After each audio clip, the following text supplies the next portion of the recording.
दोस्तों, अगर आप हमारे चैनल पर पहली बार आए हैं तो हमारे चैनल को सब्सक्राइब करें, लाइक करें और साथ में बेल वाले आइकन को दबाना न भूलें, जिससे आपको हमारे आने वाली वीडियो की नोटिफिकेशन मिलती रहेगी। तो दोस्तों, आज हम करने वाले हैं बाल विकास एवं शिक्षा शास्त्र से संबंधित महत्वपूर्ण क्वेश्चन। दोस्तों, अगर आपने हमारी पहले वाली वीडियो नहीं देखी है तो आप उसे हमारी प्लेलिस्ट में जाकर देख सकते हैं। और दोस्तों, इस वीडियो की जो PDF है आप हमारे टेलीग्राम ग्रुप से भी प्राप्त कर सकते हैं। दोस्तों, अगर आपको हमारे क्वेश्चन अच्छे लगे तो एक लाइक ज़रूर कीजिएगा और कमेंट बॉक्स में लिखिएगा कि आपको हमारे क्वेश्चन कैसे लगे हैं। तो चलो शुरू करते हैं। हमारा फर्स्ट क्वेश्चन है, निम्न में से कौन सा लक्षण किसी मापक उपकरण के लिए सबसे अधिक आवश्यक है? तो ऐसा जो कौन सा लक्षण है जो किसी मापक उपकरण के लिए आवश्यक होता है? ऑप्शन हमारे विश्वसनीयता, वैधता, वस्तुनिष्ठता या मानक। तो किसी मापक उपकरण के लिए सर्वाधिक आवश्यक क्या होता है? तो राइट आंसर हमारा ऑप्शन ए, विश्वसनीयता। तो किसी भी जो मापक उपकरण है उसके लिए जो है विश्वास होना जो है सबसे अधिक आवश्यक होता है। तो राइट आंसर हमारा ऑप्शन ए, विश्वसनीयता। नेक्स्ट है हमारा थ्रस्टन तथा लिकर्ट, इनमें से किस मापक से संबंधित है? तो जो थ्रस्टन और लिकर्ट है इसमें से इनका संबंध किस मापक से है? तो ऑप्शन हमारे बुद्धि से, अभिवृत्ति से, मूल्य से, व्यक्ति से। तो थ्रस्टन और लिकर्ट का संबंध इनमें से किस मापक उपकरण से है? तो राइट आंसर हमारा ऑप्शन बी, अभिवृत्ति, व्यवहार। तो थ्रस्टन और जो लिकर्ट है इन्होंने जो अभिवृत्ति मापक से इनका संबंध रहा है। नेक्स्ट क्वेश्चन हमारा, उत्सुकता परीक्षण निम्न में से किसका घटक है? तो जो ये उत्सुकता परीक्षण है ये इनमें से किसका घटक है? ऑप्शन हमारे सृजनात्मकता का, अभिप्रेरणा का, रुचि का या बुद्धि का। तो जो उत्सुकता परीक्षण इनमें से किसका घटक है? तो राइट आंसर हमारा ऑप्शन ए, सृजनात्मक। तो जो उत्सुकता परीक्षण है ये सृजनात्मकता का घटक है। दोस्तों, मैं आपको एक ट्रिक बताता हूँ कि अगर क्वेश्चन में कहीं पर भी जो है ये सृजनात्मक शब्द दिया होगा तो 99% जो है ये राइट आंसर होगा, सृजनात्मक। अगर कहीं पर जो है सृजनात्मक ऐसा जो कोई शब्द है जो दिया होगा तो जो आपका 99% जो आपका राइट आंसर सृजनात्मक ही होगा। नेक्स्ट है हमारा, निम्न में से कौन सृजनात्मकता से संबंधित नहीं है? तो इनमें से जो है कौन किसका जो है सृजनात्मकता से संबंध नहीं है? तो ऑप्शन है हमारे मौलिकता, प्रवाह, मितव्ययिता या उपयोगिता। तो इनमें से जो है सृजनात्मकता का संबंध किससे नहीं है? तो मितव्ययिता अर्थात जूठापन से जो है सृजनात्मकता का संबंध नहीं है। और जो हमारे ऑप्शन है मौलिकता, प्रवाह, उपयोगिता, इनका संबंध जो है सृजनात्मक से होता है, लेकिन जो मितव्ययिता है इससे जो है इसका संबंध नहीं होता है। नेक्स्ट है हमारा गैगने, इनमें से किससे संबंधित है? तो जो जो गैगने हैं इसका संबंध इनमें से किससे है? तो ऑप्शन हमारे अधिगम का श्रेणीक्रम, अधिगम के सिद्धांत, अधिगम का मूल्यांकन, अधिगम का प्रबंधन। तो जो गैगने जो है इसका संबंध इनमें से किससे रहा है? तो राइट आंसर हमारा ऑप्शन है अधिगम का श्रेणीक्रम। तो जो गैगने हैं इनका संबंध अधिगम के श्रेणीक्रम से रहा है, अर्थात जो क्रम है ये जो है क्रम वाइज होता है। जैसे बच्चा जो है पहले छोटा होता है, उसके बाद जो है वो वयस्क, फिर जो वृद्ध, इसी तरह से जो है ये क्रम चलता है। नेक्स्ट है हमारा, बुद्धि लब्धि के संबंध में क्या सत्य है? तो जो बुद्धि लब्धि के संबंध में क्या सत्य है? ऑप्शन हमारे बौद्धिक आयु से व्युत्क्रमी संबंधित, काल अनुक्रमिक आयु से प्रत्यक्षता संबंधित है, काल अनुक्रमिक से व्युत्क्रमी संबंधित है या बौद्धिक तथा काल अनुक्रमिक दोनों से प्रत्यक्षता संबंधित है। तो जो बुद्धि लब्धि के संबंध में सत्य कौन सा है? तो राइट आंसर हमारा ऑप्शन सी, काल अनुक्रमिक से व्युत्क्रमी संबंधित है। तो जो काल अनुक्रमिक आयु से जो है व्युत्क्रमी संबंधित होता है ये हमारा राइट आंसर है। नेक्स्ट है हमारा 16 PF का प्रयोग किसके मापने हेतु किया जाता है? तो जो ये प्रयोग हुए हैं आर्मी अल्फा। तो इसी प्रकार से जो 16 का भी एक मापन उपकरण है, इसका जो मापन हेतु प्रयोग किया जाता है। तो किसके लिए प्रयोग होता है? ऑप्शन हमारे सृजनात्मकता के लिए, अभिरुचि के लिए, व्यक्तित्व के लिए या दबाव के लिए। तो जो ये 16 प्रयोग है ये किसके लिए हुआ है? तो ये व्यक्तित्व के लिए प्रयोग हुआ है। तो राइट आंसर हमारा ऑप्शन सी व्यक्तित्व।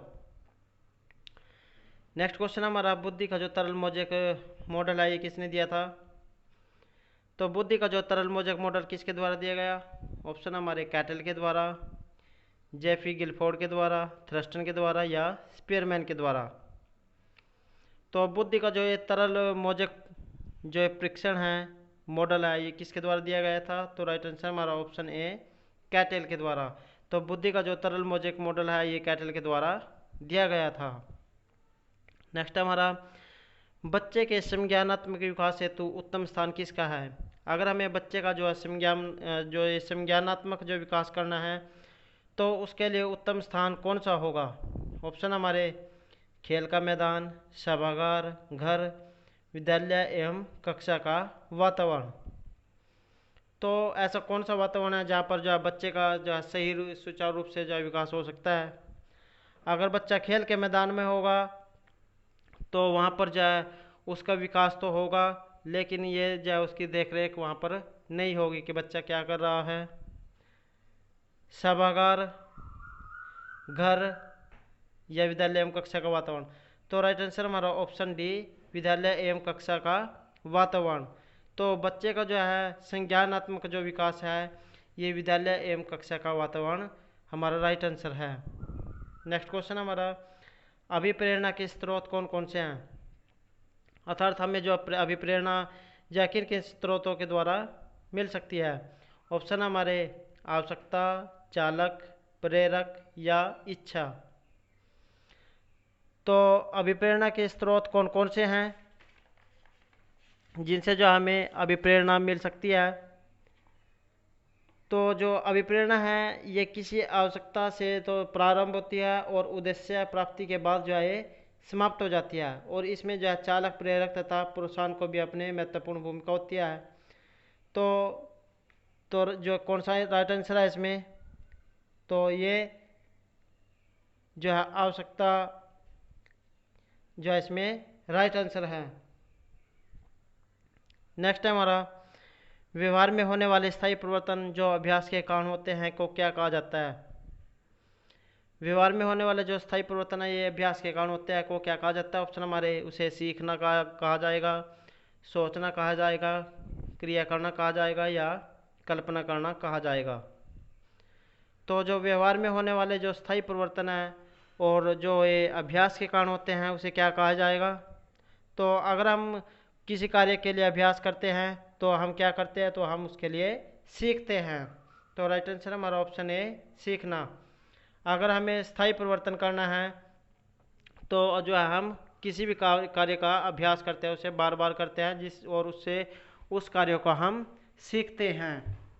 नेक्स्ट क्वेश्चन हमारा निम्न में से कौन सा कारक स्मृति से संबंधित नहीं है? तो जो है किसका जो है स्मृति से संबंध नहीं है? ऑप्शन हमारे पहचान, धारण, पुनः स्मरण या अनुभूति।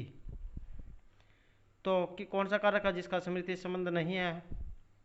तो राइट आंसर हमारा ऑप्शन डी अनुभूति। अनुभूति का जो संबंध है ये स्मृति हमारे स्मरण करने से, याद करने से नहीं है। और जो ऑप्शन है जैसे पहचानना, पहचानने के लिए भी हम किसी भी वस्तु को याद करते हैं। धारण, अगर हम किसी चीज़ को कोई धारण करते हैं तो उसमें भी हम जो स्मृति का प्रयोग करते हैं। और पुनः याद करना अर्थात अगर हम किसी चीज़ को याद कर लेते हैं और उसे अगर किसी अवसर पर दोबारा हमें उसके बारे में जो है अगर लिखना या देखना पड़े तब भी हम जो है उसे पुनः सोचते हैं। तो इस प्रकार जो है स्मृति से किसका संबंध नहीं है? तो राइट आंसर हमारा ऑप्शन डी अनुभूति। नेक्स्ट क्वेश्चन हमारा मैस्लो के अभिप्रेरण सिद्धांत को क्या कहा जाता है? तो जो मैस्लो का जो अभिप्रेरण सिद्धांत है इसे क्या कहा जाएगा? ऑप्शन हमारे आवश्यकता का सिद्धांत, शारीरिक सिद्धांत, दृढ़ इच्छा शक्ति का सिद्धांत या अंतर्निहित का सिद्धांत। तो ये जो मैस्लो के अभिप्रेरण सिद्धांत है इसे क्या कहा जाएगा? तो राइट आंसर हमारा ऑप्शन ए, आवश्यकता का सिद्धांत। तो जो मैस्लो का जो ये अभिप्रेरणक सिद्धांत है इसे आवश्यकता का सिद्धांत कहा जाएगा। अगला क्वेश्चन हमारा, प्रधानाध्यापक वह वरिष्ठ शिक्षक के लिए विद्यालय में कौन सी नेतृत्व शैली बेहतर होती है? तो जो प्रधानाध्यापक और जो वरिष्ठ शिक्षक है इसके लिए विद्यालय में कौन सी जो शैली, नेतृत्व शैली या सबसे बेहतर होगी? ऑप्शन हमारे सत्ताधारी नेतृत्व, प्रजातांत्रिक नेतृत्व, हस्तक्षेपी नेतृत्व या इनमें से कोई नहीं। तो जो मैस्लो के द्वारा जो अभिप्रेरणा का सिद्धांत कहा गया है तो राइट आंसर हमारा तो ऑप्शन जो है बी, प्रजातांत्रिक नेतृत्व। तो प्रधानाध्यापक या वरिष्ठ शिक्षक के लिए विद्यालय में जो है कौन सी नेतृत्व शैली बेहतर होगी? तो यह होगी प्रजातांत्रिक नेतृत्व की। नेक्स्ट क्वेश्चन हमारा, मानसिक स्वास्थ्य के लिए नियमों को खोजना और उन्हें बनाए रखना अध्ययन का एक केंद्र बिंदु है। तो यह किसका कथन है? तो ये बात जो है किसके द्वारा कहा गई है कि मानसिक स्वास्थ्य के नियमों को खोजना और उन्हें बनाए रखना जो अध्ययन केंद्र बिंदु का ये एक हिस्सा है। तो ये कथन किसका है? तो ऑप्शन हमारे सैफर का, हेडफील्ड का, ड्रेवर का या लैडेल का। तो राइट आंसर हमारा ऑप्शन सी, जेम्स ड्रेवर। तो जो है जेम्स ड्रेवर के द्वारा जो है ये कहा गया है कि जो मानसिक स्वास्थ्य के नियम को खोजना और उन्हें बनाए रखना जो अध्ययन का ही एक केंद्र बिंदु होता है। नेक्स्ट हमारा, चेस तथा कार्ड को निम्न में से किस में वर्गीकृत किया जा सकता है? दोस्तों जो ये चेस और कैरम बोर्ड जो ये खेल होते हैं तो हम इनको जो है किस वर्ग में रख सकते हैं? तो ये किस वर्ग में आते हैं? ऑप्शन ए हमारा लड़ाई वाला खेल, बौद्धिक खेल, प्रायोगिक खेल या गतिमान खेल। तो जो ये चेस जो होता है ये किसके वर्ग में आता है? तो राइट आंसर हमारा ऑप्शन बी, बौद्धिक खेल, क्योंकि जो चेस है ये बौद्धिक खेल है, इसमें जो है दिमाग अथवा बुद्धि का जो है प्रयोग होता है। नेक्स्ट क्वेश्चन हमारा, अभिवृत्ति संप्रत्यय है। तो जो अभिवृत्ति ये किस प्रकार का जो है संप्रत्यय है? ऑप्शन हमारे संज्ञानपरक, क्रियापरक, संवेगात्मक या ये सभी। तो जो ये अभिवृत्ति है, व्यवहार है, ये किस प्रकार का संप्रत्यय है? तो राइट आंसर हमारा ऑप्शन डी, ये सभी। अर्थात तो जो है संज्ञानपरक भी है, क्रियापरक भी है और संवेगात्मक भी है ये। नेक्स्ट हमारा, मनोवैज्ञानिक के अनुसार बुद्धि क्या है? तो जो मनोवैज्ञानिक है उनके अनुसार बुद्धि को क्या कहा गया है? ऑप्शन हमारे सीखने की क्षमता है, अमूर्त चिंतन की योग्यता है, या तो ए है या बी है, अथवा ए और बी दोनों हैं। तो जो मनोवैज्ञानिक है उनके अनुसार बुद्धि की क्या परिभाषा दी गई है? तो राइट आंसर हमारा ऑप्शन डी, ए और बी दोनों। तो जो मनोवैज्ञानिक है उनके अनुसार जो बुद्धि है ये कौन सी है? तो ये सीखने की क्षमता है, अर्थात बुद्धि के द्वारा जो हम किसी भी कार्य को कर सकते हैं, और जो अमूर्त चिंतन की योग्यता है। दोस्तों एक होती है मूर्त चिंतन, एक होती है अमूर्त चिंतन। मूर्त होती है जो कोई भी वस्तु हमारे सामने होती है, जो छोटा बच्चा होता है वो किसी वस्तु को जो है देख कर जो उसके बारे में बता सकता है, उसमें जो मूर्त चिंतन की जो योग्यता नहीं होती है। लेकिन जो जो उससे वयस्क होते हैं, जो 18 से ऊपर साल के जो होते हैं, उनमें जो है अमूर्त चिंतन की जो योग्यता होती है, और वो किसी भी वस्तु को बिना देखे ही जो है उसे चिंतन के द्वारा उसको याद कर सकते हैं, उसके बारे में बता सकते हैं।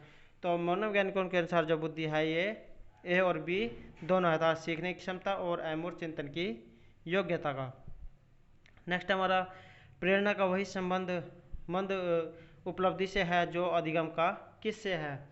तो प्रेरणा का वही संबंध उपलब्धि से है जो अधिगम का किससे है? तो ऑप्शन हमारे तर्क से, चिंतन से, बोध से या विवेक से। तो प्रेरणा जो मोटिवेशन है इसका संबंध उपलब्धि से है उसी प्रकार है जिस प्रकार अधिगम का किससे है।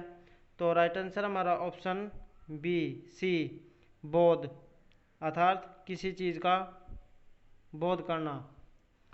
तो प्रेरणा का वही संबंध उपलब्धि से है जो अधिगम का बोध करने से है, याद करने से है। नेक्स्ट हमारा थॉर्नडाइक के व्यक्तित्व के वर्गीकरण का आधार क्या है। तो जो थॉर्नडाइक के व्यक्तित्व का जो वर्गीकरण है उसका आधार क्या है, उन्होंने जो इसका क्या आधार माना है। ऑप्शन हमारे शारीरिक गठन और सकल सूरत, रचनात्मकता और मौलिकता, समायोजन और बुद्धि, चिंतन और कल्पना।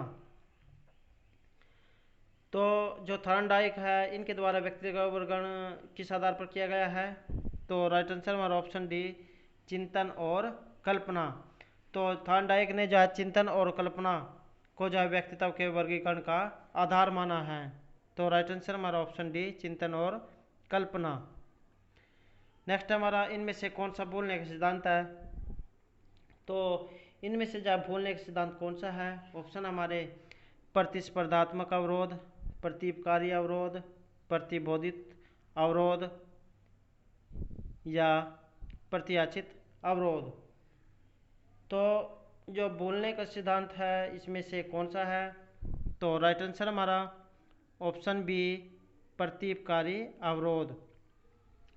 तो इसमें से जो बोलने का सिद्धांत है ये है प्रतीपकारी अवरोध।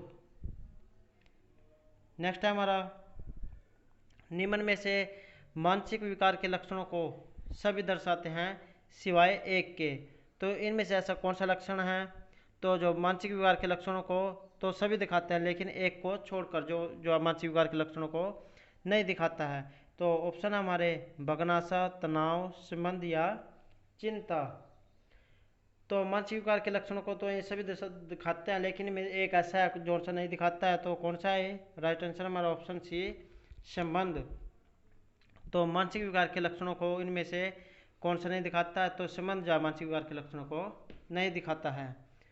नेक्स्ट हमारा विकास के किस काल को अत्यधिक दबाव और तनाव का काल कहा गया है। तो अत्यंत दबाव और तनाव की जो अवस्था है ये कौन सी कहा गई है। ऑप्शन हमारे किशोरावस्था, प्रौढ़ावस्था, मध्यावस्था या वृद्धावस्था। तो अत्यधिक तनाव और जो दबाव की जो आयु है ये कौन सी है। तो राइट आंसर हमारा ऑप्शन ए, किशोरावस्था। तो दोस्तों ये जो आयु है किशोरावस्था, इसमें व्यक्ति जो है किसी भी कार्य को अगर मन में सोच लेता है तो उसे जो है पूरा कर सकता है। तो इसलिए इस आयु को जो है तनाव और दबाव की जो आयु कहा जाता है, क्योंकि इस आयु में जो है व्यक्ति जो है स्वयं को जो है बड़ा सोचने लग जाता है, लेकिन और वो जो है थोड़ी सी बात पर जो है उत्तेजित हो जाता है, वो स्वयं को जो है बड़ा समझता है। नेक्स्ट हमारा पावलोव ने सीखने के अनुबंध प्रतिक्रिया सिद्धांत का प्रतिपादन किस आधार पर किया था। तो पावलोव ने सीखने के अनुबंध प्रतिक्रिया सिद्धांत का प्रतिपादन किस पर किया था। ऑप्शन हमारे खरगोश पर, चूहे पर, कुत्ते पर या बिल्ली पर। तो दोस्तों यहाँ पर जो है दो क्वेश्चन बनते हैं। एक तो जो पावलोव का जो सिद्धांत है उसका नाम क्या है। तो ये है अनुबंध प्रतिक्रिया का सिद्धांत। और दूसरा क्वेश्चन है कि उसने जो अनुबंध प्रतिक्रिया का सिद्धांत प्रयोग किस पर किया था। तो किस पर किया गया था। तो राइट आंसर हमारा ऑप्शन सी, कुत्ते पर। तो पावलोव ने जो है एक जो कुत्ता है उसकी जीभ पर जो है एक परख नली को लगा दिया था, जिससे जो जब घंटी बजती थी तो उसके मुंह से जो है लार निकलती थी और जो है उनके द्वारा उसको मापा गया था। तो यह जो सिद्धांत था, यह जो अनुबंध प्रतिक्रिया का सिद्धांत जो इसको नाम दिया गया। तो नेक्स्ट क्वेश्चन हमारा सीखने के वक्र हैं। तो जो सीखने का जो वक्र है ये किस प्रकार का है। ऑप्शन हमारे सीखने की प्रगति का सूचक है, सीखने की मौलिकता के सूचक है, सीखने के सत्य आमात्मक स्वरूप के सूचक है, सीखने की रचनात्मकता के सूचक हैं। तो जो सीखने का जो वक्र है ये किस प्रकार का होता है। तो राइट आंसर हमारा ऑप्शन है सीखने की प्रगति का सूचक है। जो सीखने का जो वक्र होता है अर्थात हम किस प्रकार से सीखते हैं, तो ये सीखने की जो प्रगति जो उसका सूचक है। नेक्स्ट है हमारा अध्यापन के समय अध्यापक को इनमें से किसका सर्वाधिक स्थान रखना चाहिए, जो किसका ध्यान रखा जाना चाहिए। अगर अध्यापक जो है अध्यापन करता है तो उसे जो उस समय किस चीज़ का ध्यान रखा जाना चाहिए उसके द्वारा। ऑप्शन हमारे विषय वस्तु का, विद्यार्थियों की आयु का, व्यक्ति भिन्नता का, या विद्यार्थियों की पारिवारिक पृष्ठभूमि का। तो एक अध्यापक के द्वारा जो है अध्यापन के समय किस चीज़ का ध्यान रखा जाना चाहिए, तो राइट आंसर हमारा ऑप्शन सी, व्यक्तिक भिन्नता का। दोस्तों एक क्लास में जो है विभिन्न तरह के विद्यार्थी होते हैं, जिसमें जो कुछ जो तीव्र बुद्धि के होते हैं, कुछ मध्यम बुद्धि के होते हैं और कुछ जो है लोअर बुद्धि के होते हैं। तो एक अध्यापक के द्वारा जो है ये ध्यान रखा जाना चाहिए कि जो प्रत्येक व्यक्ति की जो व्यक्तिगत भिन्नता है ये कैसी है, और उनके द्वारा जो है वैसे ही जो बच्चों को काम दिया जाना चाहिए। तो राइट आंसर हमारा ऑप्शन सी, व्यक्तिगत भिन्नता। तो एक अध्यापक के द्वारा जो व्यक्तिगत भिन्नता का ध्यान रखा जाना चाहिए। नेक्स्ट क्वेश्चन हमारा, कर्ट लेविन के अनुसार समूह में जो परिवर्तन होते हैं उन्हें क्या कहा जाता है। तो जो कर्ट लेविन है इनके अनुसार जो समूह में परिवर्तन होंगे उन्हें क्या कहा जाएगा। ऑप्शन हमारे परस्परता, रचनात्मकता, गतिशीलता या संगति। तो जो कर्ट लेविन के अनुसार जो समूह में जो परिवर्तन होंगे उन्हें क्या कहा जाएगा, तो राइट आंसर हमारा ऑप्शन सी, गतिशीलता। तो कर्ट लेविन के अनुसार समूह में जो परिवर्तन होंगे उन्हें गतिशीलता कहा जाएगा। अगला क्वेश्चन हमारा, मानसिक स्वास्थ्य और किस में घनिष्ठ संबंध है। तो मानसिक स्वास्थ्य और किस में घनिष्ठ संबंध होता है। ऑप्शन हमारे अभिवृत्ति में, स्वीकार्यता में, बचने में या समायोजन में। तो मानसिक स्वास्थ्य और किस में घनिष्ठ संबंध होता है, तो राइट आंसर हमारा ऑप्शन डी, समायोजन। अर्थात मानसिक स्वास्थ्य और समायोजन में घनिष्ठ संबंध होता है, अर्थात किसी भी वस्तु को उसमें समाहित हो जाना ही समायोजन होता है। तो राइट आंसर हमारा ऑप्शन डी, समायोजन। नेक्स्ट क्वेश्चन हमारा, निम्न में से कौन अधिगमकर्ता को अधिक स्वतंत्रता देता है। तो इसमें जो है जो सीखने वाला है किस में अधिक स्वतंत्रता को महसूस करता है। ऑप्शन हमारे संरचनावाद, क्रियाशीलतावाद, व्यवहारवाद या सृजनशीलतावाद। तो दोस्तों इसमें जो कोई अधिगम करता है अर्थात किसी वस्तु को सीख रहा है तो वो स्वतंत्रता कहाँ पर होगा, तो राइट आंसर हमारा ऑप्शन डी, सृजनशीलतावाद में। तो अधिगमकर्ता को तो जो अधिक स्वतंत्रता देता है तो ये है सृजनशीलतावाद। दोस्तों मेरे द्वारा जो पहले भी आपको बताया गया है कि अगर क्वेश्चन में कहीं इस प्रकार का जो शब्द है सृजनशीलता, तो वही जो उसका आंसर होता है। तो ये जो है 99% वही जो है आंसर होगा। नेक्स्ट हमारा, निम्नलिखित में से श्रवण करने की कौन सी विधि है। तो जो याद रखने की जो विधि है इनमें से कौन सी विधि होती है। ऑप्शन हमारे मिश्रित विधि, विचार साहचर्य विधि, ए और बी दोनों, या इनमें से कोई नहीं। तो ये जो याद रखने की, श्रवण करने की विधि होती है ये किस प्रकार की होती है, तो राइट आंसर हमारा ऑप्शन सी, ए और बी दोनों। अर्थात किसी भी कार्य को जो है मिश्रित विधि के द्वारा और विचार साहचर्य विधि के द्वारा जो हम सीख सकते हैं, उसे याद रख सकते हैं। मिश्रित होता है किसी भी वस्तु को छोटे छोटे खंडों में जो है बांट कर उसे याद करना, और विचार साहचर्य अर्थात उस पर जो विचार विमर्श करके उसको याद करना। तो इस प्रकार जो है मिश्रित विधि और विचार साहचर्य विधि के द्वारा हम जो है स्मरण रख सकते हैं। तो दोस्तों ये थे हमारे आज के जो है बाल शास्त्र से संबंधित महत्वपूर्ण क्वेश्चन। दोस्तों अगर आपको हमारे क्वेश्चन अच्छे लगे हों तो हमारे चैनल को सब्सक्राइब करें, लाइक करें और साथ में बेल वाला आइकॉन को दबाना ना भूलें, जिससे आपको हमारे आने वाली वीडियो की नोटिफिकेशन मिलती रहेगी। और दोस्तों हमारे साथ अंत तक बने रहने के लिए धन्यवाद।